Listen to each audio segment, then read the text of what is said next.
Fala pessoal, boa noite a todos. Sejam bem-vindos aí ao pronunciamento oficial. Deixa eu ver aqui como é que eu faço. Vou tirar os comentários aqui porque hoje não vai ter perguntas, nem respostas, nem nada disso. Vai ser mais um pronunciamento mesmo meu, diante aí do pronunciamento da diretoria na semana passada. E eu queria trazer alguns esclarecimentos, né? Enquanto o pessoal tá chegando aí, sei que o pessoal tá com bastante expectativa. Eu recebi milhares de mensagens desde sexta-feira que eu falei que eu ia me pronunciar, até mesmo antes disso, na quinta-feira, quando a diretoria fez o posicionamento, né? Então eu tenho recebido muitas mensagens e é um pouco disso porque eu estou aqui, né? Um pouco dessas mensagens, um pouco do que eu tenho ouvido, toda a repercussão, né, que o pronunciamento da diretoria deu no meio da nossa igreja. Eu, inicialmente, quando eu ouvi o pronunciamento da diretoria, eu não ia comentar nada, eu ia ficar quieto, né? Não ia falar absolutamente nada. Mas diante de tudo que eu ouvi nos últimos dias, diante de todas as repercussões e tudo aquilo que vem me questionando, né? Questionaram se eu ia sair da igreja, se o Regenera ia acabar, enfim, muito questionamento, muitas dúvidas, né? Até mesmo no teor do que foi falado no pronunciamento da diretoria. Então eu senti que eu precisava sim me posicionar e fazer um pronunciamento também, mas para trazer mais esclarecimentos, né? Esclarecer algumas coisas e também trazer o meu posicionamento, aquilo que eu penso, né? Como eu sempre tenho feito ao longo da minha trajetória aí, eu sempre busco trazer da forma mais transparente possível aquilo que eu vejo, aquilo que eu enxergo e aquilo que eu penso. O pessoal ainda está chegando, né? Já temos aí quase 3.000 pessoas na live. Mas se você pudesse compartilhar essa live com mais pessoas aí, especialmente com aqueles que fazem parte da Igreja Deus e Amor, porque eu acho que são informações que são importantes para todos, né? São informações que todo mundo da igreja, seja aqueles que são ao meu favor, aqueles que são contra, aqueles que são da igreja, até mesmo pessoas que não são da igreja, tem muita gente ansiosa para ouvir o que vai ser falado hoje. Eu espero que eu consiga trazer os esclarecimentos, né? Antes de mais nada, só vou pedir para a minha esposa pegar o carregador aqui do laptop, só para não acabar a bateria durante a live. Gente, como eu falei, eu estou fazendo o pronunciamento diante de diversas mensagens que eu recebi desde a semana passada, né, se eu ia me manifestar, questionando sobre o futuro do Regenere, sobre o meu futuro na igreja, se eu ia sair ou não. Eu tive relatos de diversas pessoas jovens do próprio projeto Expansão Jovem que falaram que iam sair da igreja, né? E também em cima da própria pesquisa que a Igreja Deus e Amor fez nos seus stories, vocês devem ter visto isso, que não foi unanimidade, né?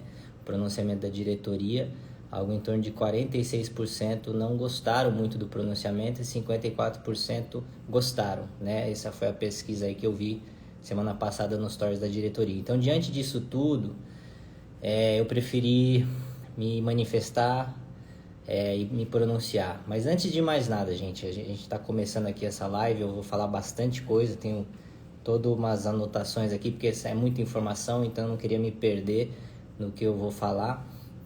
Antes de mais nada, eu estou aqui porque eu quero trazer clareza para diversos pontos que às vezes não estão muito claros. Quero trazer esclarecimentos para algumas coisas que ficaram um pouco confusas para muita gente, né, ou coisas que eu ouvi. E também para acalmar os ânimos, gente. Vamos ter calma agora, vamos todo mundo dar uma respirada. Eu senti assim, todo mundo muito ansioso, esperando que eu fosse chegar aqui com a voadora, dando o pé no peito. Calma, gente, calma. Acho que agora é o momento da gente respirar um pouco. A gente faz parte da mesma igreja, do mesmo corpo de Cristo. Então vamos acalmar os ânimos, porque as pessoas que querem ver o circo pegar fogo não verão, tá? A gente não tá aqui para trazer nenhuma rachadura, nem nada disso. A gente tá aqui para trazer esclarecimentos. Então vamos lá, gente, já dei 5 minutos aí, temos aí 4.000 pessoas na live. Se você quiser compartilhar para mais gente, continue compartilhando aí, para que a gente consiga falar com o máximo número de pessoas possível. Vou começar com algumas premissas, né? Algumas coisas que eu ouço, que eu vejo muito em comentários dos meus posts, muitas pessoas falam sobre mim e eu queria falar em cima desses pontos para trazer algumas premissas, né? De quem eu sou, de que eu estou fazendo aqui, esse tipo de coisa, né? Então, uma coisa que eu ouço muito comumente, né? O Davi Miranda Neto é contra os bons costumes. Negativo. Nunca fui contra os usos e costumes, eu nunca serei contra os usos e costumes. Eu acho que de toda a doutrina vai resultar, né, em usos e costumes da sua época. A minha questão sempre foi o foco excessivo nos usos e costumes e como a própria diretoria se posicionou acho que foi quinta-feira o posicionamento dela, que existe uma diferença entre usos e costumes e doutrina, né? E na nossa igreja a grande questão sempre foi essa confusão que as pessoas fazem entre usos e costumes e doutrina. Outro comentário que eu ouço muito, né? O Davi Miranda Neto está destruindo tudo que o seu avô construiu. Gente, que falta de visão, né?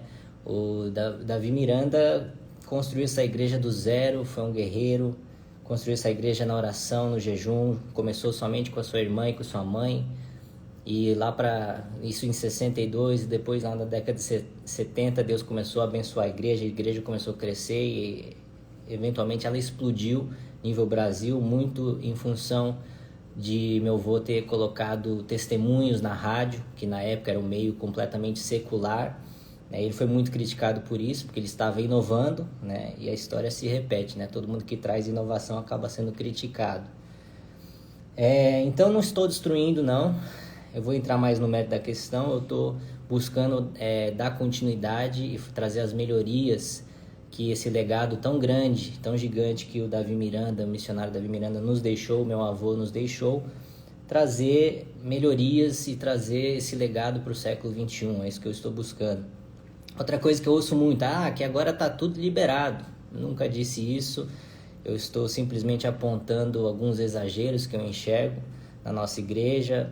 Tudo que a Bíblia fala sobre pecado continua lá, os 10 mandamentos, Gálatas 5, as obras da carne, não mentirás, não adulterarás, não roubarás, não darás falsos testemunhos, tudo isso continua proibido, gente.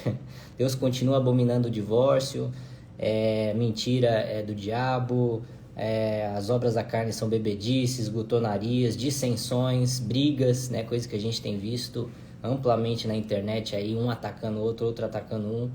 Tem até uma frase aí que eu vou subir aí alguma postagem nas próximas semanas aí.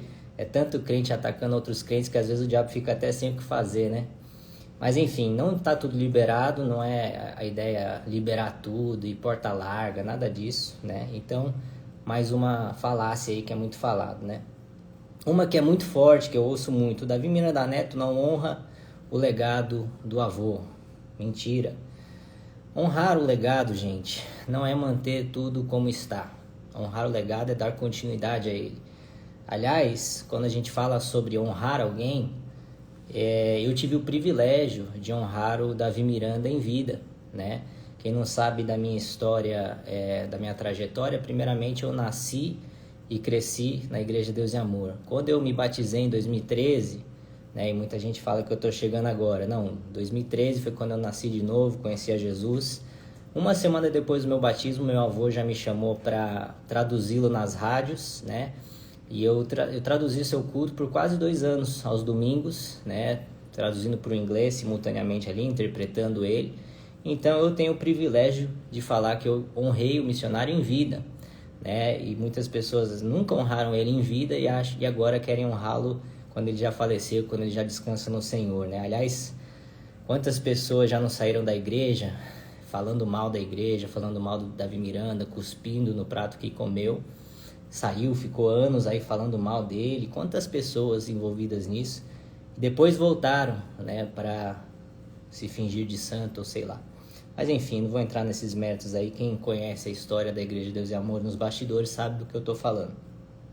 Então eu honrei ele em vida, pude traduzi-lo na rádio em 2013 até 2015, quando ele faleceu. Tive o privilégio também no seu culto fúnebre de dar algumas palavras, né?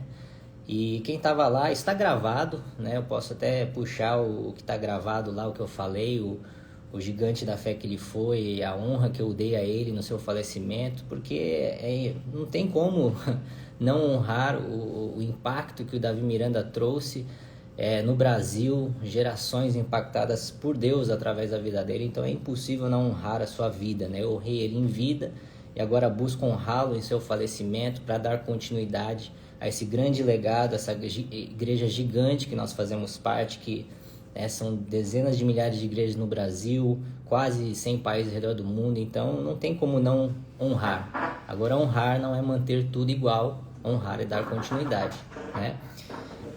Uma que eu ouço frequentemente, essa já dá a introdução para muitas outras coisas que eu vou falar, né? Muita gente fala, você não concorda com a doutrina da igreja? É simples, sai e abre seu ministério. Bom, se isso tudo que a gente está lidando como igreja, nessas divergências entre gerações e divergências de pensamentos, se isso tudo fosse somente sobre mim, sim, com certeza, seria muito mais fácil eu simplesmente sair da igreja e ir para uma outra igreja, e quem me conhece sabe que eu só faço ministério porque Deus me pôs aqui. Se eu saísse da igreja, provavelmente não abriria outra igreja, né? Mas não pretendo sair não, já respondendo aí muita gente que perguntou se eu ia sair da igreja. Então já fica a dica aqui, não vou sair da igreja, Deus é amor. Então por que eu não saio? Porque eu sinto meu chamado para reforma, eu sinto meu chamado para trazer essas melhorias. Não se trata apenas de mim, se trata de centenas de milhares de pessoas que precisam conhecer cada dia mais a Bíblia, precisam conhecer cada dia mais a palavra de Deus. Nossa igreja tem grandes qualidades, como a sua espiritualidade, o poder de Deus sempre foi manifesto aqui. Aliás, sempre não, acho que até final do último século era muito mais intenso, né, a manifestação do poder de Deus. E fazem hoje mais ou menos 23 anos mais ou menos, desde o último defunto que a gente viu ressuscitar. Aliás, essa pessoa que foi ressuscitada, acho que foi em 98, 99, que tem o áudio no YouTube, me falaram que ele é de Santos, da Baixada Santista, e se chama Josué.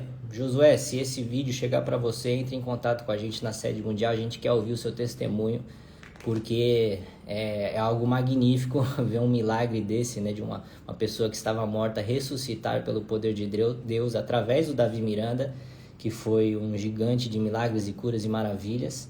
Então entre em contato com a gente que a gente quer ouvir esse testemunho seu, tá?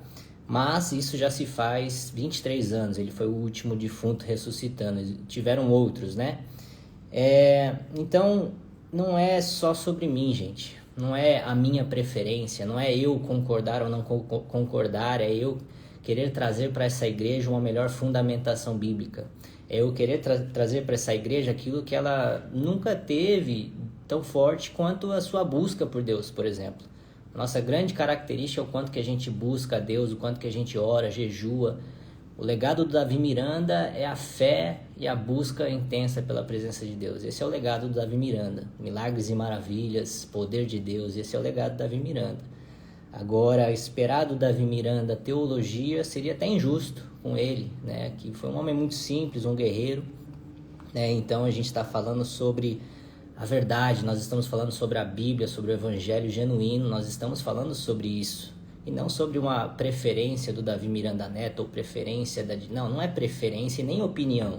É o que a palavra de Deus diz e o que ela não diz. É sobre isso que a gente está falando. Então, eu queria falar algumas outras premissas aqui. Quem foi o missionário Davi Miranda? Bom, primeiramente, poucas pessoas o conheceram como eu conheci.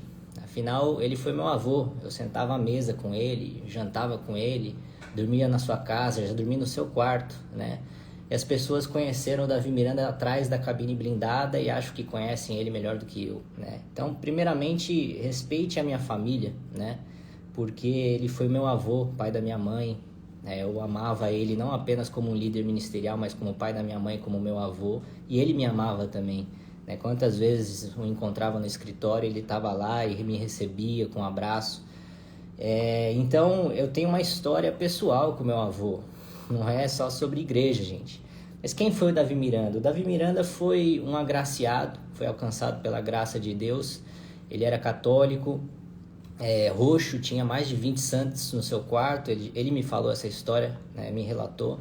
E eu falei, vô, como é que foi a sua conversão? E ele falou que ele estava passando numa calçada, voltando de uma matinê na madrugada, e ele ouviu o som de uma igreja que estava aberta. E ele sentiu Deus chamar ele entrou da igreja e aceitou Jesus ali, e se converteu do catolicismo pro cristianismo pentecostal evangélico, né? Esse foi o Davi Miranda, o início da trajetória dele. Depois desse despertamento, desse novo nascimento, Deus começou a chamar ele para coisas grandes. Eventualmente ele fundou a Igreja Deus e Amor, e Deus derramou uma unção gigante sobre ele, e ele foi um dos maiores pregadores de curas e maravilhas que eu conheci, né? Pessoalmente, o maior homem de Deus que eu conheci, um guerreiro, um general de guerra e um gigante da fé. Absolutamente nada tira o legado do Davi Miranda, nada tira quem ele foi, o gigante da fé que ele foi. Eu considero ele como um Moisés do século XX, porque ele marcou gerações. Quantas igrejas, não apenas pessoas, quantas igrejas foram fundadas como uma consequência do agir de Deus na vida dele. Quando ele faleceu, a gente viu tudo isso, né? O pessoal da Internacional da Graça, o pessoal da Assembleia de Deus, foram lá todos prestar homenagem. O Templo da Glória de Deus aqui na sede esteve lotado por 72 horas, aquilo mexeu muito comigo. Ele foi um gigante da fé, gente. Quem sou eu perto do Davi Miranda? Se alguém acha que eu tô aqui para querer me medir com ele, tá pensando coisas erradas. Eu nunca vou querer me mensurar com o Davi Miranda, que ele foi um gigante da fé. Então, por que eu não saio? Por que eu não saio da igreja se meu pensamento é diferente em alguns aspectos do próprio Davi Miranda, da própria diretoria? Bom, primeiramente, a Igreja Deus e Amor é minha casa, gente. Eu nasci e fui criado nessa casa. O gabinete pastoral do Davi Miranda foi meu berço. Os corredores da igreja foram o meu quintal, né? Eu nasci e cresci nessa igreja. Eu sou da época da Irmã Santa. Tenho certeza que muitos nem sabem quem é a Irmã Santa. Ela servia cafezinho e chazinho lá no escritório, no antigo escritório. Não era nem o prédio administrativo ainda. Eu lembro da Irmã Santa, eu lembro de antigos pastores. Eu lembro na época que o Sérgio Soras estava na nossa igreja e pregava, foi dirigente da sede mundial. Eu lembro quando meu pai era fiscal ainda. Eu lembro de muita coisa, mesmo sendo criança. Eu lembro quando eu brincava de esconde-esconde com os meus primos no estacionamento. Se as pessoas acham que eu vou simplesmente abandonar minha casa assim facilmente, pense de novo, gente. Vai ser difícil eu sair da minha casa, sair da minha igreja, sair do meu quintal, do meu berço, onde eu fui nascido e criado, e tenho um amor gigante por essa igreja. Eu estou aqui porque eu desejo o bem da Igreja Deus e Amor. Eu estou aqui lutando pela igreja, e muita gente acha que eu estou lutando contra a igreja. Mas em cima de tudo isso, além disso tudo, primeiramente eu estou aqui porque existe um propósito de Deus na minha vida. Você quer acreditar isso, você não quer? Amém. Eu sei o que eu estou falando e não tenho dúvidas daquilo que Deus me chamou para fazer. O próprio Regenere foi algo revelado por Deus 3 vezes na minha vida, 2 em 2017, a terceira em maio de 2018. Em junho de 2018 foi quando eu apresentei o projeto em diretoria para trazer as mudanças, né? Eu lembro em diretoria, meu pai estava lá, todo mundo estava lá. Eu falei, gente, eu dou minha cara a tapa para trazer as mudanças que são necessárias para a nossa igreja. Eu lembro que eu falei isso. E Deus levou isso a sério, porque eu tenho sido esbofeteado desde então, né? Mas amém, eu já aceitei que isso faz parte do meu propósito, né? Ser uma pessoa que não está aqui para agradar aos homens, né? Eu vi que isso foi mencionado no posicionamento da diretoria, e eu vou falar um pouco sobre isso também. E segundo lugar, gente, se você me perguntar se nunca desanimou e pensou em sair, com certeza sim. Eu sou ser humano também, ninguém gosta de ficar sendo criticado nas redes sociais continuamente. Faz 4 anos que eu sou criticado, faz 4 anos que eu sou chamado de filho de Satanás, recebo ameaças de morte, tenho que andar de carro blindado, prezo pela segurança da minha filha agora, mas eu sempre convivi com isso, né? Mesmo antes de eu fazer ministério, meus pais já passavam por isso, né? Então isso faz parte do propósito, faz parte da caminhada, que é difícil, que é dura, né? Mas eu estou aqui porque eu preciso estar aqui, e tudo que eu vivi na minha vida indica e mostra o direcionamento de Deus na minha vida, desde o ventre da minha mãe, que eu nasci para estar onde eu estou, né? Então, primeiramente é o propósito divino. O segundo aspecto pelo qual eu não saio, né? Terceiro, né? O primeiro é a minha casa, o segundo é o propósito divino, o terceiro aspecto pelo qual eu não saio. Quando a diretoria se posicionou na quinta-feira, eu assisti, obviamente, ao vivo e vi lá os comentários, né? Fora Davi Neto, Regenere do Diabo, todas essas groselhas que a gente acaba ouvindo. Sinceramente, você fica desanimado, mas eu ia ficar quieto na minha, mas o que eu recebi de mensagens de pessoas que me apoiam, o que eu recebi de mensagens de pessoas que falam, Davi, a nossa esperança está sobre você, cara. Muitas pessoas, milhares, dezenas de milhares de pessoas, os 46% que votaram na enquete da Igreja Deus e Amor, no story lá, que desejam mudanças no meio da Igreja Deus e Amor, depositaram a confiança em mim de conseguir trazer essas mudanças que são necessárias na nossa igreja. Então não se trata só sobre mim, tem muita gente contando comigo, tem muita gente que está torcendo e orando por mim, né? Então eu não posso abandonar essas pessoas, eu não posso abandonar elas. Seria infinitamente mais fácil para mim simplesmente sair, com certeza, né? Isso não tem dúvidas. Aliás, eu não sei nem se eu estaria no Brasil se não fosse o chamado de Deus na minha vida para a Igreja Deus e Amor, né? Porque esse país já me feriu demais e eu já morei fora, né, nos Estados Unidos, e me identifico muito com lá. Mas, enfim, gente, essas pessoas que contam comigo, todos vocês que estão assistindo ou vão assistir isso aqui depois, que contam comigo, que oram por mim, pela minha família, que oram pelo propósito de Deus na minha vida, podem contar comigo, gente. Eu não vou abandonar vocês. Vocês têm eu aqui falando para vocês, a minha palavra eu dou a vocês, que eu não vou abandonar vocês, por mais difícil que seja, né? Um outro questionamento que muita gente pergunta: o Regenere vai acabar? Não, o Regenere não vai acabar. No pronunciamento da diretoria não foi nem mencionado, então quanto a Regenere não muda nada, né? Mas aquelas luzes, aquele jogo de luz, aquele tipo de liturgia, o tipo de louvor. Pega o regulamento, cara.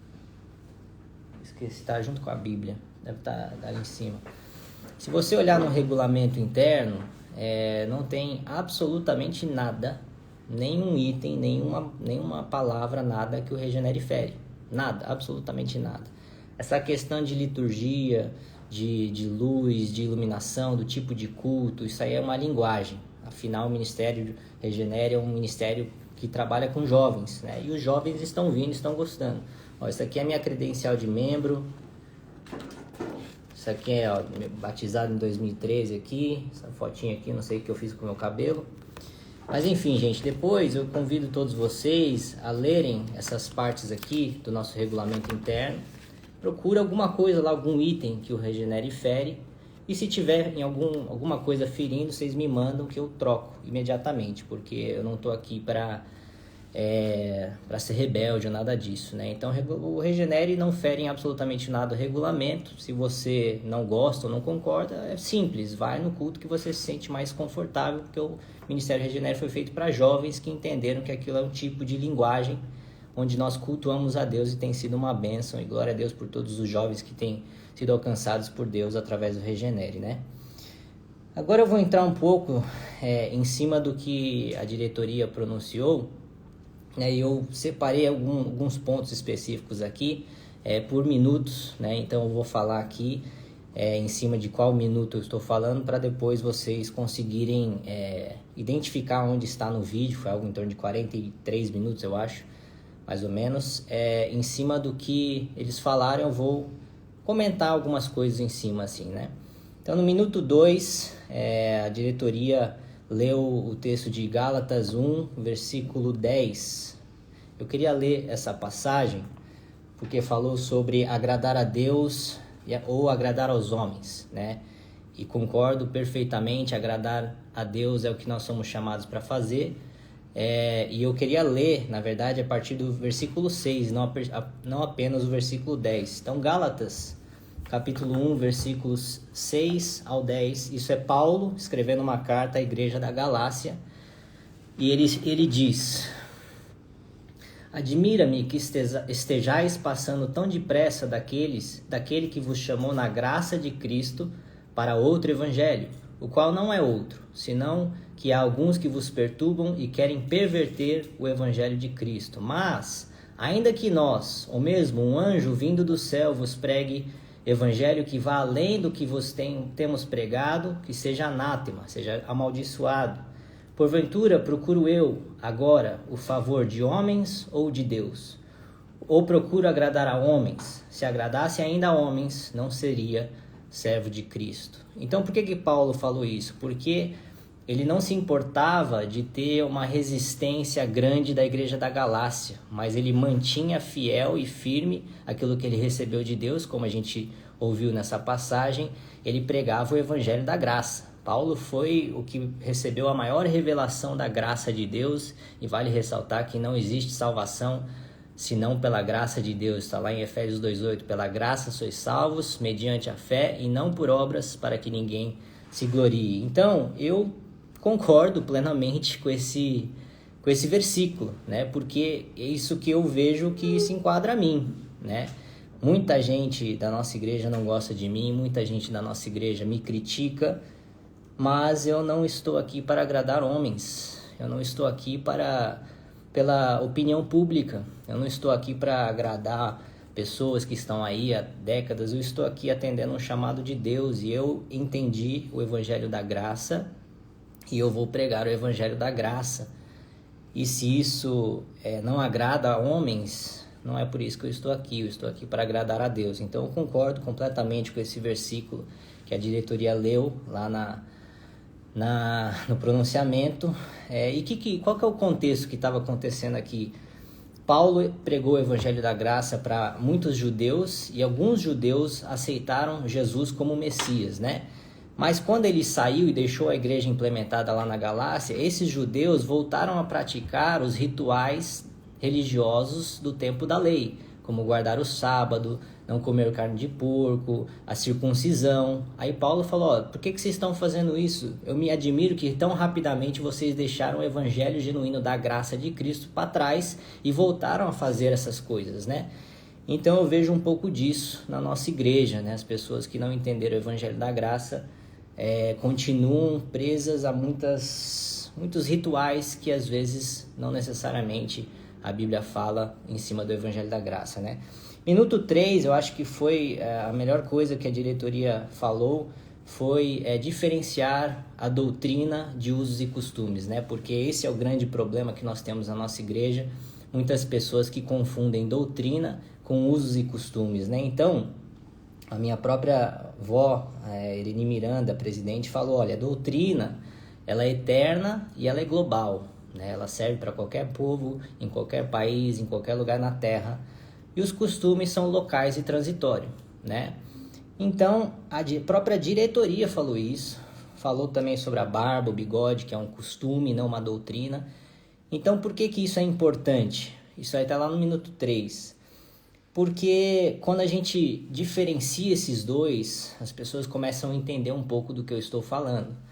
Quando a gente diferencia esses dois, a gente começa a entender o que a Bíblia fala e o que nós temos como cultura, né? E quando a cultura, quando os usos e costumes começam a prevalecer acima da doutrina bíblica, aí que temos um problema. Esse é o aspecto que me traz aqui. É por isso que eu tomei o papel de ser o cara que dá a cara a tapa e apanha publicamente, é criticado e xingado, para que a gente consiga avançar em cima disso, para que a gente entenda quantas pessoas, por exemplo, não criticam pessoas que usam barbas e bigode, achando que a Bíblia fala disso. Só que, na verdade, a Bíblia fala que isso era um costume dos judeus na época. O próprio Jesus teve barba. Depois eu leio essa passagem para vocês, né? Então, essa diferenciação é muito importante, que a gente consiga cada dia mais, e eu espero que a diretoria continue se aprofundando nesses méritos, o que é doutrina, o que são usos e costumes, e seria muito interessante ter uma exposição teológica cada vez mais profunda em cima disso, para que a gente continue crescendo no conhecimento e na graça como igreja, né? Minuto 8, falou-se sobre o cabelo da mulher no lugar do véu. Eu acho muito interessante esse aspecto, porque foi algo que eu sempre falei, como os exageros, né? Muitas vezes tem sido algo pesado sobre os nossos membros, né? O véu, fala-se que o cabelo da mulher foi dado no lugar do véu, né? E Paulo escreveu, né, à igreja de Corinto, que é honroso que a mulher tenha cabelo longo e é desonroso que o homem tenha cabelo longo. É honroso para o homem ter cabelo curto e a mulher ter cabelo longo. Então a doutrina bíblica em cima do cabelo é cabelo longo e cabelo curto. A Bíblia fala sobre cortar ou não cortar? Não. Então isso é um costume, né? A diretoria também se posicionou quanto às mulheres, isso lá no minuto 30, eu já juntei aqui, que foi falado, olha, as mulheres que têm cabelo extras longos, que estão lá arrastando no chão, essas podem cortar. Então ficou um pouco confuso esse aspecto, porque a Bíblia fala sobre cabelo longo para mulher e cabelo curto para homem. Mas não fala que cortar o cabelo é pecado, né? E isso foi algo sempre disseminado na nossa igreja. Então isso já é algo que não tem como eu concordar, porque não está na Bíblia, né? Se uma mulher que tem um cabelo extra longo pode cortar, e uma mulher que tem um cabelo, sei lá, na cintura não pode cortar, então a gente entende que não é o aspecto do corte em si que é o pecado, não é o contato da tesoura com o cabelo que você está pecando, é a questão de ter cabelo longo ou curto. Mas o que é cabelo longo e o que é cabelo curto? Se para um homem um cabelo no ombro já seria longo, por que para a mulher seria curto, né? Então, eu acho que o importante a se fazer nesse aspecto é entrar melhor, a se aprofundar no que a Bíblia diz sobre esse costume dos cabelos, né? Porque, na verdade, o contexto da igreja de Corinto é que as mulheres, as prostitutas estavam se convertendo e elas tinham cabelo raspado, né? Então, Paulo trouxe esse ensinamento aí. Então, a gente tem que entender o contexto de qual as coisas foram faladas e não simplesmente pegar um costume da época e jogar como uma doutrina, não pode cortar o cabelo. Qual que é o resultado disso que eu vi diversas vezes na nossa igreja? Mulheres arrastando o cabelo no chão, mulheres com alopécia de tração. Não sei se já ouviram essa palavra, eu aprendi com a Karina, obviamente. É quando o cabelo é tão grande que começa a puxar aqui o couro cabeludo e a mulher começa a ficar calva aqui na testa. Porque sempre foi proibido cortar cabelo na nossa igreja como se isso fosse uma doutrina, mas a gente viu que na verdade não é a questão de cortar ou não, é a questão de ter um cabelo longo. O que é um cabelo longo para uma mulher? É no meio das costas, é na cintura. Eu acho que seria interessante a diretoria estabelecer esses critérios, né? Porque não basta falar não corta o cabelo, mas se tiver muito longo pode cortar, e fica um pouco confuso, né? Então eu acho que sobre o cabelo é isso. Lá no minuto 13, foi falado sobre a questão da sensualidade. E isso é doutrina. Isso é algo que no Regenere a gente cobra. A gente já falou com diversas meninas lá. Eu já falei, orientei a Karina sobre a vestimenta. Vestimenta não é irrelevante, gente. Não é algo que a gente não considera em nada. A sensualidade é pecado. A Bíblia condena. Então, se a Bíblia fala, é doutrina. Aliás, o critério para o que é doutrina e o que são usos e costumes se a Bíblia fala, é doutrina. Se a Bíblia não fala, pode ser um uso e costume que é para uma determinada região, uma determinada época. Então eu quero ler para vocês de 1 Pedro, capítulo 4, versículos 1 a 5, né, que fala sobre a questão da sensualidade. Eu vou ler para vocês aqui. Ora, tendo Cristo sofrido na carne... Só um minuto. Tendo Cristo sofrido na carne, armai-vos também vós do mesmo pensamento, pois aquele que sofreu na carne deixou o pecado para que no tempo que vos resta na carne já não vivais de acordo com as paixões dos homens, mas segundo a vontade de Deus. Porque basta o tempo decorrido para terdes executado a vontade dos gentios, tendo andado em dissoluções, concupiscências, borracheiras, orgias, bebedices e detestáveis idolatrias.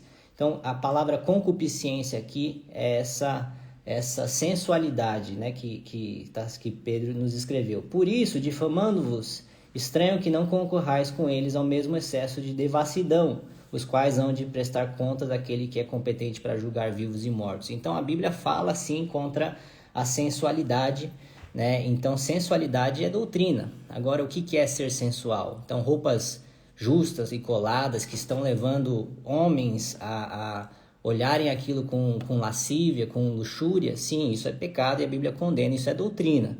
Agora, não podemos confundir isso com, olha, o seu salto tem que ser tantos centímetros, né? Eu, infelizmente, já vi também uma época que nossa igreja media o salto das mulheres para entrar na Santa Ceia. Isso é uma tristeza para mim, porque isso é algo que a Bíblia não fala, né? Mas ela fala sobre a sensualidade. Então a gente tem que ter bom senso e saber orientar os nossos membros para que a gente não coloque fardos pesados em cima dos nossos membros, em cima de coisas que a Bíblia não fala. Eu queria falar um pouco sobre a lascívia, porque muito se fala sobre a vestimenta da mulher, mas pouco se fala sobre o papel dos homens, né? Então, por exemplo, meu avô falava que praia é pecado, mas por que ele falava isso? Obviamente a praia em si, o local, a areia, o mar, foi Deus que criou, então Deus não cria pecado. Mas Jesus falou no Sermão do Monte, o sermão mais importante que Jesus deu, Mateus 5, versículos 27 e 28. Ouviste o que foi dito, não adulterarás. Eu, porém, vos digo, qualquer que olhar para uma mulher com intenção impura no coração, já adulterou com ela. Então, quantas pessoas nós temos, isso não precisa necessariamente ser somente em praia, em qualquer lugar, olhando para o corpo da mulher e desejando ela de uma forma impura, desejando ela de uma forma imoral. Isso é pecado. Jesus falou aqui em Mateus 5, versículo 27 e 28. Então, a gente começa a entender um pouco o porquê que o Davi Miranda falava sobre essas questões de vestimenta. Ele não estava errado no que ele estava falando, mas precisa-se deixar mais claro o que é doutrina e o que a Bíblia fala sobre essas questões. Então, a responsabilidade não está apenas na mulher se vestir decentemente, que a Bíblia fala, não ser sensual, como a gente acabou de ler, que a Bíblia fala contra, mas a Bíblia fala também contra os olhos pecadores dos homens, né? Então, os homens também precisam fugir do pecado naquilo que eles estão olhando, em como é que eles estão olhando as mulheres, né? Então, isso sim, gente, isso é doutrina, tá? Isso, se a Bíblia fala, eu sou a favor.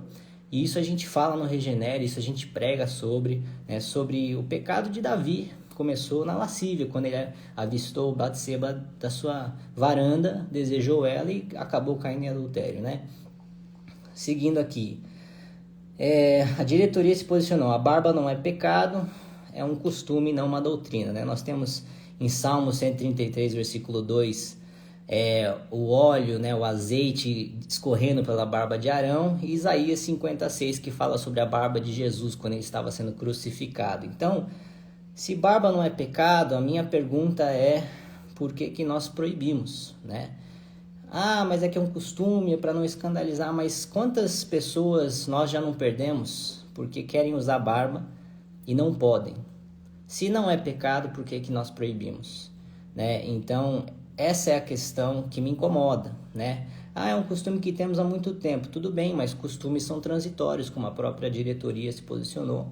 Eu acho que é momento da gente remover algo que sempre foi tido como pecado na nossa igreja. Por mais que a diretoria se posicionou que não é, muitos membros acreditam que barba é pecado. E não é, Deus não faz pecado e Deus que fez a nossa barba, né? Então, meu posicionamento é que se não é pecado, não deveria ser uma regra, isso acaba se tornando um fardo extra, que a gente não precisa carregar porque a Bíblia não condena, né?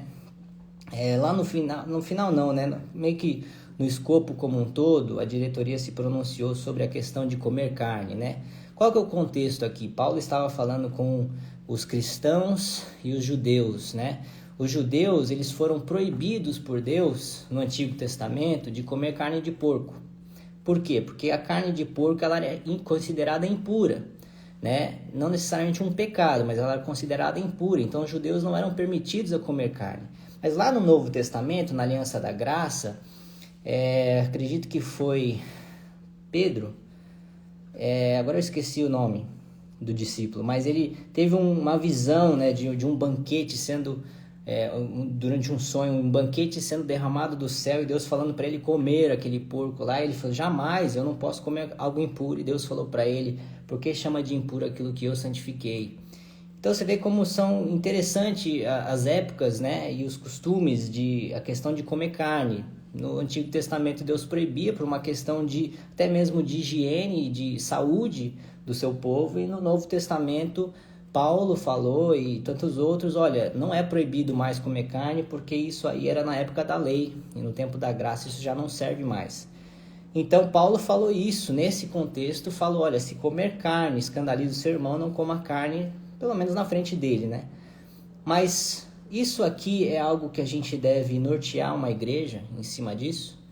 O meu questionamento é, nós vamos nortear o regulamento, os usos e costumes de uma igreja somente porque alguns estão acostumados com isso há muito tempo? A gente vai nortear uma igreja em cima de costumes que temos há muito tempo, que não tem algumas vezes a base bíblica para isso, ou devemos fundamentar a nossa igreja na palavra de Deus? Não faz sentido nós educarmos o nosso povo do que nós tínhamos como costume, que às vezes já está ultrapassado, e nós vemos a nova geração não aceitando muitas coisas, porque afinal hoje a nova geração tem acesso à internet e você entra em qualquer igreja da sala da sua casa, né? Então, o meu questionamento é, nós vamos manter esses costumes até quando? Costumes que não têm base bíblica, até quando? Se barba não é pecado, por que é que nós mantemos isso como uma regra que não podemos, né?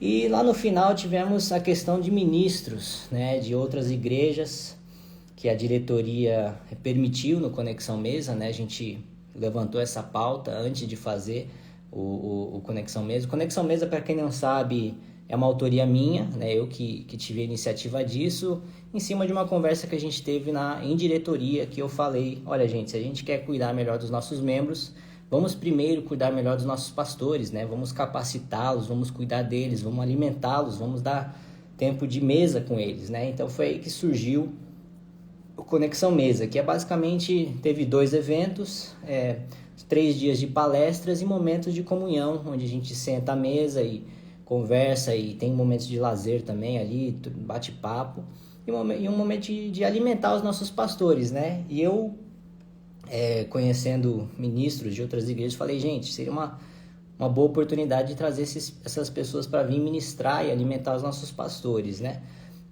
O resultado dos dois eventos foi sucesso total, né? A gente fez uma pesquisa com todos os pastores, algo em torno de 95% estavam muito felizes, saltitantes. Eu tive relatos de pastores que chegaram para mim no fim do evento e falaram, olha Davi, eu estava prestes a abrir mão do meu ministério porque eu não me sentia valorizado, não me sentia acolhido, né? Me sentia muito distante.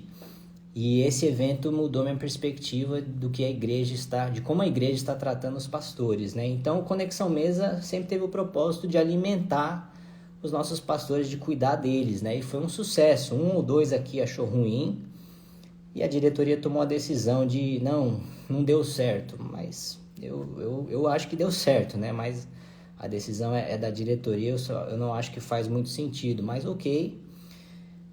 Então, o Conexão Mesa é isso. Agora eu queria falar um pouco sobre os pastores, os nossos pastores, porque eu não sei como é que a gente vai fazer uma Conexão Mesa agora.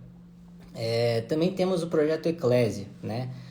Eu queria falar que eu honro demais a vida dos nossos pastores, né? Eu fui pregar em Dourados, acho que foi 2016 ou 15, e o pastor que foi me pegar no aeroporto, o carro dele estava assim, caindo aos pedaços, muito mal cuidado mesmo, é um pastor bem simples. Eu preguei lá no sábado, voltei no domingo, na segunda-feira eu falei com meu pai, eu falei, pai, a gente precisa remunerar melhor os nossos pastores. Isso em 2016, eu não fazia Regenere, não sentava com a diretoria ainda, nada. E foi aí que a gente implementou o programa de incentivo, né, aos nossos pastores prebendados, né, para dar um incentivo para eles, para que eles possam focar mais na igreja e no ministério, na sua família e terem uma melhor condição de vida, né? Então, eu estou falando tudo isso porque muitas pessoas acham que eu sou só Regenere, mas não, na verdade eu prezo pelo bem da igreja há muito tempo, né? Comecei traduzindo meu avô em 2013, prego desde 2014, e muita gente fala, Tem um bordão também que eu esqueci de mencionar aqui, que fala, esse moleque chegou agora e já quer mudar tudo. Não cheguei agora, eu nasci, fui criado aqui e estou fazendo ministério há mais de 8 anos, né? Então, tenho Conexão Mesa, que não sei como é que continuaria isso. Tem o Projeto Eclésia, que é um programa de capacitação dos nossos pastores, né? Que vai visar tanto a parte teológica quanto toda a parte de comunicação, de administração de igreja, de tudo, né? Nós queremos crescer e aumentar o nível, a qualidade dos nossos pastores, o gabinete pastoral, aconselhamento de casais, até mesmo a quantidade de cultos eu acho excessivo, acho que deveríamos diminuir para que o pastor consiga fazer outros papéis de um pastor, né, de pastorear as ovelhas e não apenas pregar. Então a gente olha para muitas questões, né? E eu sempre olhei para isso e eu vejo os nossos pastores como heróis, né? Então, o Conexão Mesa era um momento de alimentá-los, né, de honrá-los, de deixar eles se alimentar um pouco, né? O pastor Josué Gonçalves ministrou sobre famílias no primeiro evento, no Conexão Mesa, em junho do ano passado. E no final da sua palestra, que foi incrível, eu achei um conteúdo magnífico do pastor José Gonçalves, que não é da nossa igreja, e ele fez um apelo, assim, e chamou pastores à frente que queriam ter suas famílias tocadas pelo poder de Deus, restauradas. Foi algo em torno de 150 pastores à frente, chorando, pastores completamente tocados pela presença de Deus. O Conexão Mesa, os 2 eventos foram completamente respaldados pela presença de Deus, com a presença de pastores de outras igrejas, né? Então eu acho um passo atrás, né, nessa decisão que a diretoria tomou de não vamos permitir mais, porque 1 ou 2 pessoas acharam ruim. Vão achar ruim se você fizer A ou fizer B, a gente tem que fazer o que a gente vê como certo, né? E eu queria ressaltar também que Deus não tem uma igreja na terra, Deus tem um reino, né? Então essa divisão que a gente tem, esses muros altos em torno da nossa igreja, eu acho bem nocivo isso, porque isso é no mínimo arrogante da nossa parte, como se só a igreja Deus e Amor fosse ser salva e as outras igrejas não fossem de Deus. Aliás, meu pai, a gente vê como é que a história vai se repetindo, né? Meu pai, ele tem minha mentalidade, né? Só que ele viveu em outros tempos mais difíceis. Meu pai sempre foi, entre aspas, xingado no meio da nossa igreja de assembleiano, como se os nossos irmãos da assembleia não fossem filhos de Deus e não fossem cristãos genuínos, né? Eu queria responder aqui, eu não costumo fazer isso, mas eu vou responder. Tem uma página na internet que chama Assembleianos de Valor, um pastor lá de Belém do Pará, que tem um bigode, eu não sei o nome dele, nunca o conheci na vida, mas aparentemente ele é um fã gigante meu, porque tudo que eu faço ou deixo de fazer, ele está postando lá na rede social, no Assembleianos de Valor, né? Meu pastor, primeiramente, a nossa diretoria acabou de proibir, então você não é bem-vindo a pregar na nossa igreja. Já começa por aí. Segundo, o seu bigode é condenado pelo regulamento interno da nossa igreja. Então eu não sei qual que é essa doutrina que você diz defender, né? Então vamos fazer assim, você cuida da sua igreja aí, a gente cuida da nossa igreja aqui, tá bom? Cada macaco no seu galho, que Deus te abençoe. Bom, acho que quanto ao posicionamento da diretoria, é um pouco disso. Eu queria falar algumas outras coisas aqui para a gente não se estender muito. Bom, como eu falei, eu não sou contra usos e costumes, né? Eu sempre falei sobre a questão dos exageros, de coisas que a Bíblia não fala, desse foco excessivo nos usos e costumes. Eu acho isso bem nocivo para a nossa igreja. Eu queria falar um pouco sobre santidade e santificação, porque muita gente acha que santificação vem pela forma de se vestir. Eu queria ler para vocês. Bom, primeiro eu vou citar Isaías 6, quando um dos minhas passagens favoritas da Bíblia, quando Isaías tem um encontro com Deus.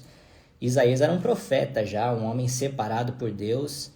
E ele tem essa visão de Deus e da santidade de Deus, da glória de Deus. E a primeira reação que ele tem, ele fala: ai de mim, que sou falho e pecador, um homem de lábios impuros, e eu vou morrer, e habito no meio de um povo de impuros lábios. Diante dessa revelação de Deus, de uma proximidade com a fonte de toda a santidade, que é Deus, toda a santidade vem de Deus, não existe santidade sem Deus. Diante do arrependimento dele, que reconhece ele mesmo como um pecador, vem o querubim, pega brasas do altar e purifica o lábio dele. Então, santidade vem de Deus, né? Nós, em primeiro lugar, quando nós aceitamos a Jesus e recebemos Jesus Cristo como nosso Salvador, nós somos declarados justos e santos por Deus. Eu queria ler isso para vocês não acharem que eu estou inventando, né? Mas santidade é um estado e santificação é um processo. Se a gente não sabe diferenciar esses dois, a gente acaba caindo nesses legalismos, que a gente acha que a gente tem que fazer 1 milhão de coisas para sermos santos. E a gente tem algumas coisas a fazer, mas obediência é resultado e não causa de salvação, né? Tá lá em João 17, tem primeiro essa passagem aqui: santifica-os na verdade, a tua palavra é a verdade. Então, se eu estou aqui falando que a nossa igreja precisa conhecer melhor a palavra de Deus e usar mais a palavra de Deus e focar mais nela do que em usos e costumes, eu estou a favor de santificação, porque a palavra de Deus nos santifica, né? Tá lá em João 17:17, santifica-os na verdade, a tua palavra é a verdade. Então, usos e costumes não santificam ninguém, a palavra de Deus santifica, né? O segundo versículo aqui que eu queria ler é 1 Coríntios 6:11. Assim foram alguns de vocês, né? Paulo escreveu na igreja de Corinto novamente, falando antes de eles serem salvos, mas vocês foram lavados, foram santificados e foram justificados no nome do Senhor Jesus Cristo e no Espírito Santo do nosso Deus. Então, quando a gente recebe o Espírito Santo, diante de Deus nós já somos santos, tá? Isso é um estado que nós recebemos, nós de graça, pela graça de Deus, nós somos declarados justos e santos uma vez que a gente aceita Jesus e recebe o Espírito Santo na nossa vida. Agora, o que é a santificação? A palavra de Deus diz que nós vamos sendo transformados de glória em glória à imagem e semelhança de Cristo. Isso é um trabalho do Espírito Santo em nossa vida. Eu, que tenho certeza da minha salvação e recebi o Espírito Santo lá em 2013, quando eu tive um encontro com Jesus, eu não preciso de ninguém me falar quando eu estou errando ou quando eu estou em pecado. O Espírito Santo faz isso dentro de mim. Eu sou constantemente trazido ao arrependimento. Eu sempre falo que arrependimento é um estilo de vida que nós vivemos diante de Deus. Você quer viver em santidade? Não tem segredo. Entra no seu quarto, fecha a porta e busca a face de Deus. Eu garanto para você que quanto mais próximo você estiver de Deus, mais santo você será, mais santificado você será. Quanto mais próximo de Deus você estiver, mais parecido com Jesus você estará. Qual que é o outro problema de continuar pregando em cima de usos e costumes como se isso fosse doutrina? Isso que piora ainda mais. A transformação do ímpio para um crente santificado, nunca será, nunca, em nenhum momento, de fora para dentro. Sempre vai ser de dentro para fora. Ah, mas Jesus não é açougueiro, ele não quer só o coração. É impossível Deus ter apenas o seu coração. Está lá em Provérbios 4:23, acima de tudo que se deve guardar, guarde o seu coração, porque dele provém as fontes da vida. Se Deus tem o seu coração, ele tem o resto da sua vida. Se ele tem de fato o seu coração genuíno, você vai saber como falar, como se portar, como se vestir, a forma de viver, tudo, porque o seu coração está em Deus. Se você tem intimidade com Deus, você vai viver em santidade. É impossível estar próximo de Deus e não viver em santidade. E Jesus combatia esse foco no exterior. O que mais Jesus fez aqui na terra, uma das coisas que ele mais falou diante da multidão foi criticar os fariseus que faziam exatamente isso, que focavam no exterior, que focavam nos costumes e tradições da religião judaica. Eu queria ler para vocês de Mateus 23, versículo 26, algo que Jesus falou que é muito em cima disso que eu estou falando, só que as pessoas não acreditam em mim, então eu vou ler da palavra de Deus, né? Jesus falando para os fariseus, Mateus 23, 26. Fariseu cego, limpe primeiro o interior do copo e do prato, para que o exterior também fique limpo. Ele falou também, nessa mesma passagem, vocês que limpam o exterior, mas o interior está completamente imundo. Se usos e costumes transformasse alguém, eu não precisaria nem estar aqui, gente. Eu não precisaria estar aqui fazendo pronunciamento, apanhando em rede social, apanhando, fazendo tudo. Porque eu sou a prova viva que religião não muda a vida de ninguém. Eu nasci e fui criado na Igreja de Deus e Amor, neto de Davi Miranda, filho de pastor, filho de cantora. Eu fui ter um encontro com Jesus e Jesus transformou minha vida. Religião nunca transformou nada, né? Então Jesus é o caminho à santidade, não a santidade é o caminho até Jesus. Então se você quer viver uma vida santa, que é o que nós somos chamados para viver, conheça Jesus, esteja em intimidade com Ele, entra no seu quarto, fecha a porta e busca a face de Deus. Esse é o grande legado de Davi Miranda. Davi Miranda Foi um gigante da fé. Por quê? Porque ele tinha intimidade com Deus. Ele permanecia na presença de Deus. Ele orava e jejuava mais do que qualquer pessoa que eu conheço. E foi isso que fez o homem gigante da fé que ele foi, né? Esse é um dos exemplos que ele nos deixa. Sua fé, sua intimidade com Deus, sua perseverança, né? O poder de Deus através da vida dele. Isso é legado do Davi Miranda, né? Mas agora a gente, por conta de tudo aquilo que Deus fez através da vida dele, exigir dele uma teologia completa é um grande equívoco, né? A diretoria tomou a sua decisão, já estou aqui encaminhando para o final. Eu queria falar um pouco das consequências da não mudança, né? Porque foi esse o tom, olha, nós não vamos mudar, vai tudo ficar igual. Isso eu queria dividir um pouco da minha dor, porque a minha dor é a dor do povo. A minha dor é de você que está me assistindo, ou você que faz parte da nossa igreja, ou às vezes você já saiu da nossa igreja, ferido pela religião.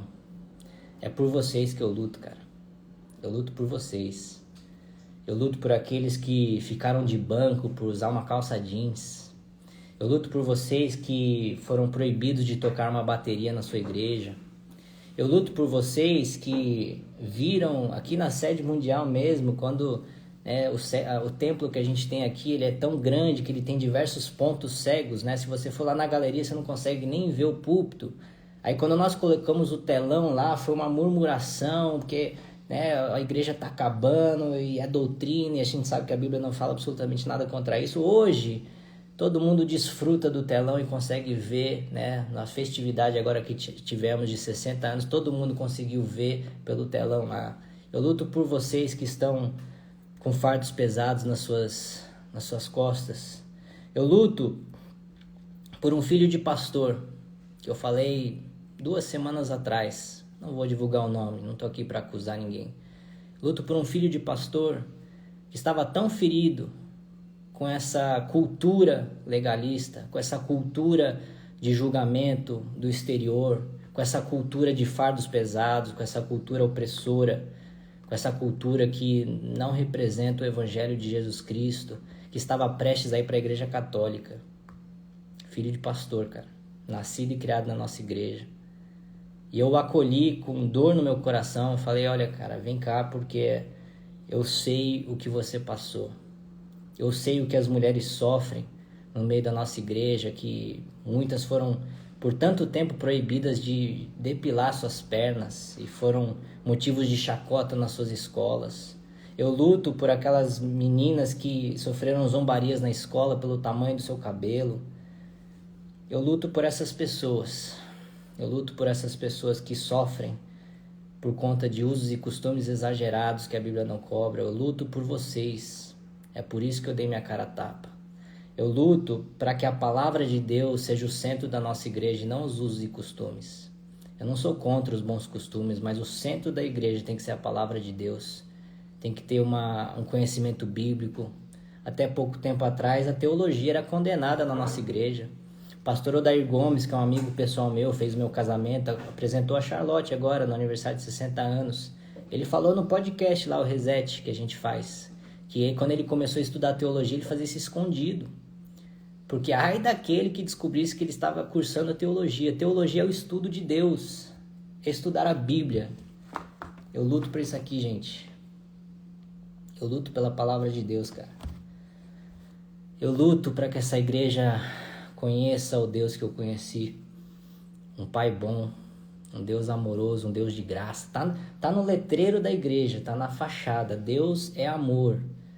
E às vezes a nossa cultura de usos e costumes tem apresentado um Deus carrasco que está pronto para punir, pronto para matar, pronto para degolar, para destruir. Não foi esse Deus que eu conheci. O Deus que eu conheci é muito bom. É um Deus que vai lá no meio da lama buscar pecadores para salvação.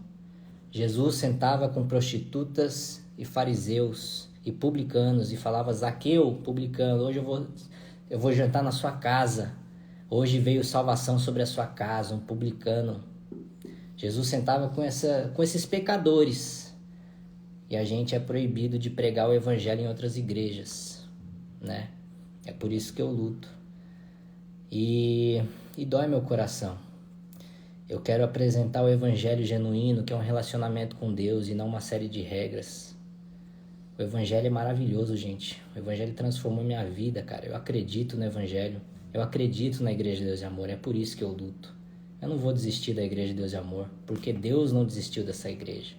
Ah, mas a igreja cresceu com essa doutrina. Cresceu até a década de 80, 90. Qual foi a relevância que a Igreja de Deus e Amor teve nesse século? Quantas gerações nós vamos perder, gente? Quantos jovens vão sair da nossa igreja? Onde estão os filhos dos nossos pastores? Onde estão os jovens, as crianças? Onde estão as novas gerações? Será que o evangelho perdeu o seu apelo para as novas gerações? Será que o evangelho deixou de ser poderoso como é? A palavra de Deus é poderosa, não volta vazia. Mas tudo que a gente está falando no meio da nossa igreja é cabelo, saia, bigode. Sabe qual é o problema da sociedade hoje, gente? A gente vê drogas, imoralidade sexual, divórcio, destruição da família, marxismo cultural, ideologia de gênero, casamento gay, desigrejados. A gente vê uma apostasia generalizada da sociedade. Eu morei nos Estados Unidos, um país que foi fundamentado no cristianismo. Os Estados Unidos já não é mais um país cristão. Eu fui lá agora em Times Square, eles vendem drogas no meio da rua, legalizado. Esse é o problema da sociedade. A gente está falando de paletó e gravata. A gente está falando de luz nos nossos cultos. A gente está falando de saia, de salto, de sobrancelha. Se existe uma guerra entre a igreja e o mundo, e a gente sabe que existe, a gente não está nem na arena para guerrear. A gente está falando de coisas fúteis. A gente está falando de coisas irrelevantes para o evangelho. O evangelho, a palavra de Deus, é como essa faca de 2 gumes que vai lá no fundo da alma e que pode dividir ossos e medula para discernir o coração do ser humano. Quando nós estamos falando do evangelho, nós estamos falando sobre caráter, sobre coração, sobre espírito.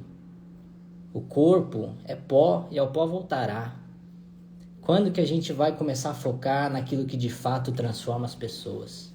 Quando que a gente vai voltar ao evangelho?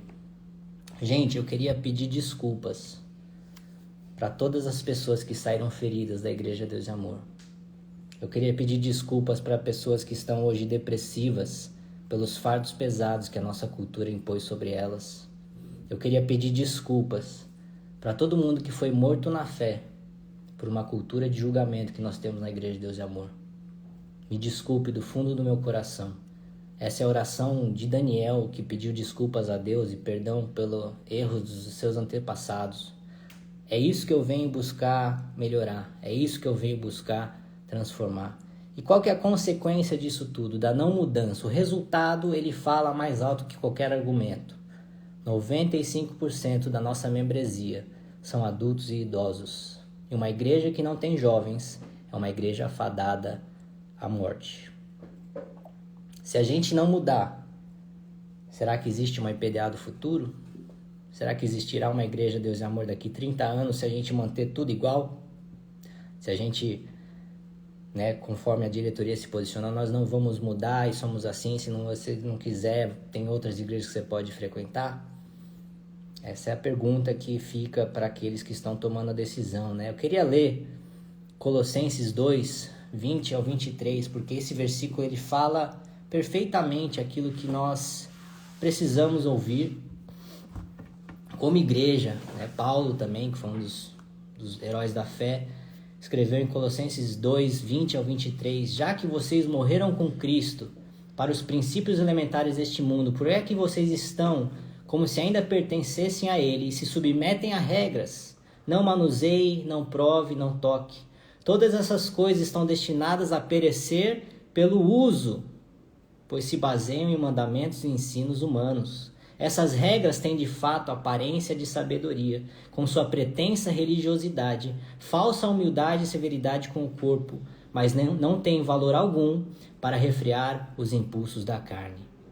Quantas pessoas a gente vê vestidos de paletó e gravata, vestidos a caráter, conforme os usos e costumes da nossa igreja, estão na pornografia, estão no adultério, estão mentindo, estão roubando. Se usos e costumes transformassem alguém, esses versículos não estariam na Bíblia, cara. Eu estou aqui para defender a palavra de Deus. Eu estou aqui para defender que, olha, a gente exagerou, a gente precisa se arrepender como igreja.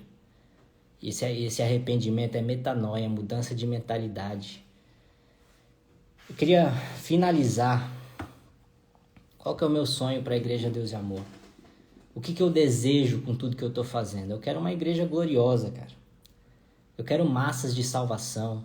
Eu quero voltar a lotar o Maracanã, como a gente já viu na década de 80. Será que a Igreja Deus e Amor vê a glória de Deus como já viu no passado hoje? Faz 20 anos que a gente não vê essa glória. Faz 20 anos, até mais, que não cessaram, mas diminuiu fortemente a intensidade dos milagres e maravilhas. Eu concordo com as pessoas que falam isso.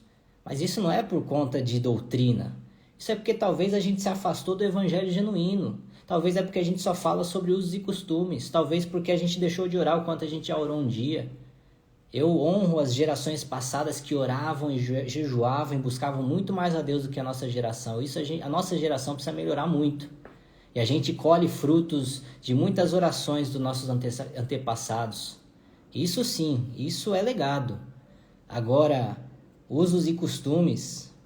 Gente, eu desejo ver esse gigante adormecido que é a Igreja de Deus e Amor despertar para o século XXI e voltar a alcançar as massas, voltar a ver os milagres e maravilhas, voltar a ver explosão de milagres, voltar a ver o poder de Deus e a sua glória. Eu ouvia tudo isso quando era criança, eu cresci e cadê tudo isso? Só não admite isso quem é cego ou quem é muito orgulhoso que não quer admitir que a Igreja de Deus e Amor já não é mais o que foi um dia. Isso não é por conta de usos e costumes. Deus é com essa igreja? Nunca deixou de ser. Mas Deus tem um vinho novo para derramar sobre a igreja e Deus não derrama vinho novo em odres velhos. Nós precisamos mudar a nossa mentalidade. Com menos religiosidade e mais Jesus.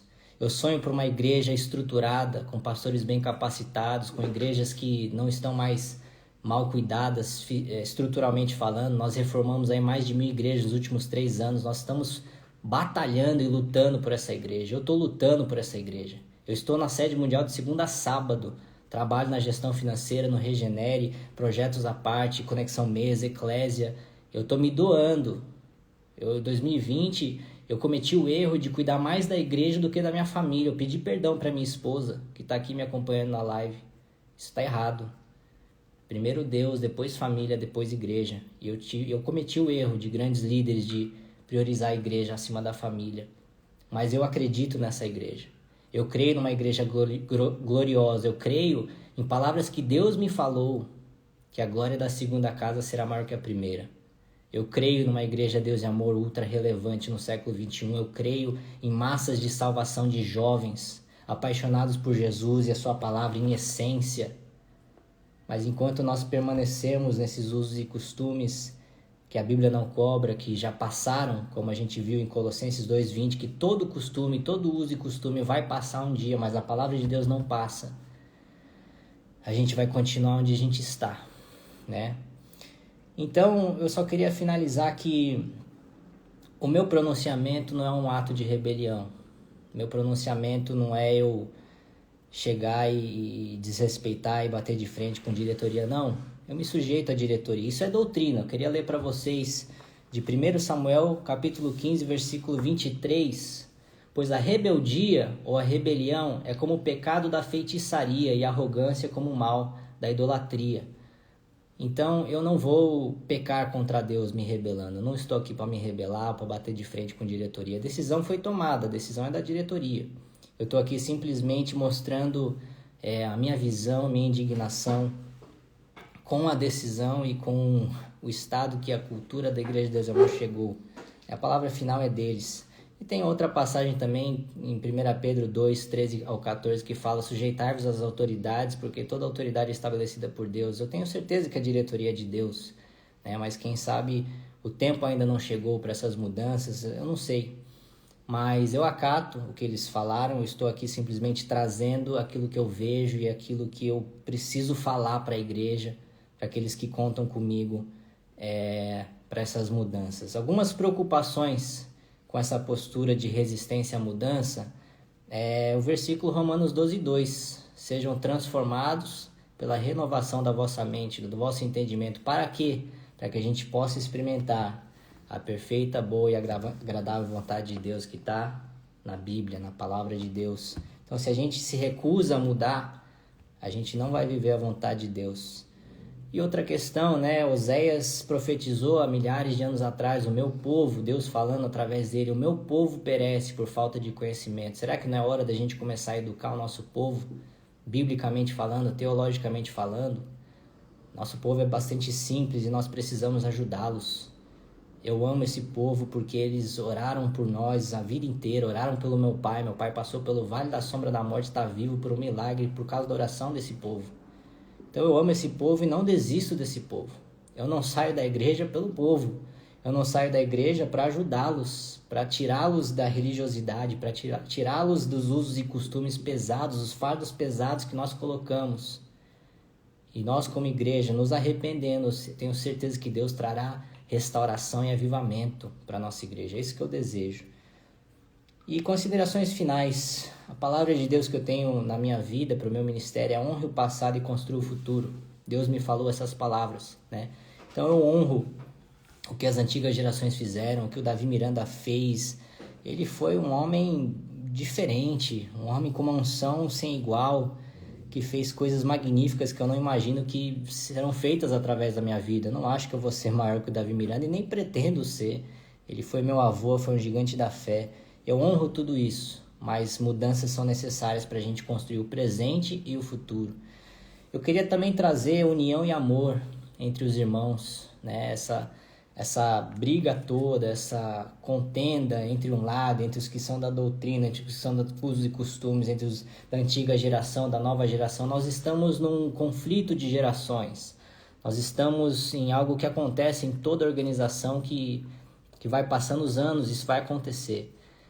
Mas Jesus resumiu toda a lei e os profetas: amarás a Deus sobre todas as coisas e amarás o teu próximo como a ti mesmo. Então, nós podemos discordar e amar o nosso irmão. Nós não precisamos detestar ou ficar atacando os outros na internet, como eu sou tão atacado, né? Então, vamos amar aqueles que pensam diferente da gente, vamos se unir, gente. Um reino dividido não subsiste. Eu garanto para você que uma igreja Deus e amor dividida é do desejo de Satanás. Então vamos nos unir, vamos honrar o passado e construir o futuro, vamos nos unir, gente, vamos amar uns aos outros.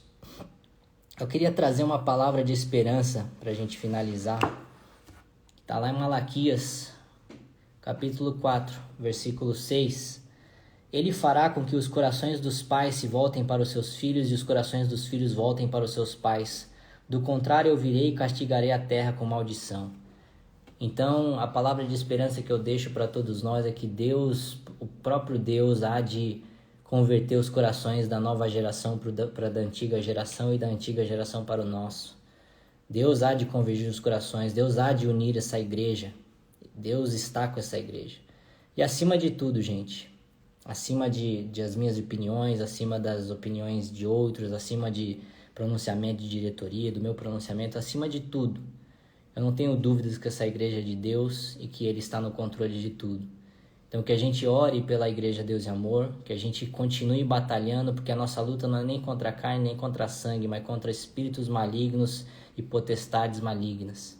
Então vamos orar pela nossa igreja. Deus está no controle, tudo isso que está acontecendo é permissão dEle.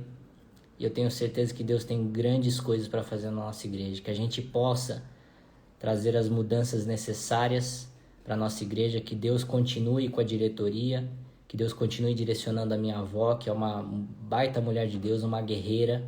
Eu acompanho ela nos bastidores e ela pagou o preço por essa igreja. Meu avô pagou o preço por essa igreja, meus pais pagaram o preço por essa igreja chegar onde chegou hoje. Então eu honro tudo isso, não tem aqui nenhum ato de rebelião, nenhum confronto, nenhuma afronta, nada disso. Vamos continuar em frente, que Deus continue nos direcionando, nos iluminando, para que essa igreja continue avançando e Deus derrame a glória da segunda casa, que será maior que a primeira. Amém, gente? Que Deus abençoe vocês, compartilhem esse vídeo aí, porque eu acho que ele é bastante relevante, e que Deus esteja com a nossa igreja. Que Deus abençoe e uma boa noite a todos.